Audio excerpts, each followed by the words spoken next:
I was kind of prepared for the worst. I heard that Muhammad Ali had been taken to the hospital. His family told me about the probabilities of his not making it this time. I cried because no one want to lose someone so close to them. I've been following Muhammad Ali, it seemed like all my life, competing against Muhammad Ali for all my life, but we became most close as brothers. Well, I found, I found a little spiritual blessings myself. After the fight with Muhammad Ali, I was devastated. I lost with my beloved heavyweight championship of the world. I wanted revenge. But time was softened for me. He called me somewhere in the late 70s and said, "George, would you do me a favor?" After complimenting me for about 20 minutes, 10 to 20 minutes. I said, "What is it?" He said, "Please come back and beat Ken Norton for me." He said, "I can't beat him." "But you can beat him, George. He's afraid of you." Here he is asking me for a favor of this sort. He said, "I'll give you a title shot." And from that point on, we became so close.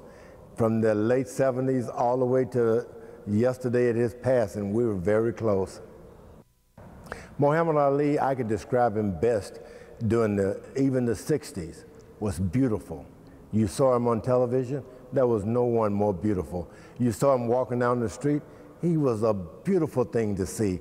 What a phenomenon. You had to see him, even if you pulled against him, you wanted to be a part of it. He moved around the ring, he had style and class, he was tall and good looking. Everything you'd want from a boxer, wrestler, football player. And to be honest with you, he belonged to the arts because he had poetry, he had it all.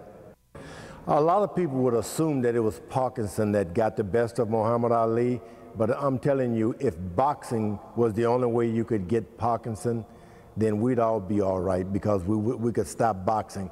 We're all having to deal with that Parkinson. There are a lot of people who are affected by this, and we need to find a cure. And I think Muhammad Ali highlighted that. He was a great boxer, but he could have been a great musician and still had to deal with the battle of Parkinson.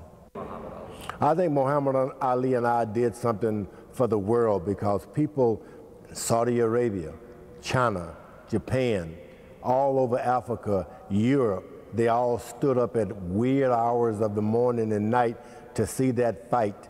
And they looked at it from Africa and they saw two men contending. One was supposed to win and the other had no chance. And they were shocked to see the Muhammad Ali win that fight. I think the saying he had a hard chin, you could say that, but he was something greater than a chin. Something greater than a chin. He had a will like I've never seen in the ring ever. I've never seen again. I wanted to be Muhammad Ali's friend. I had 20 years to make friends. After the fight in Zaire, we kept communicating, we started meeting, we started becoming friends. Never was the kind of guy you wanted to take on a fishing trip because he talked too much. But I'm telling you, he was a lovely guy, and I wanted to be his friend.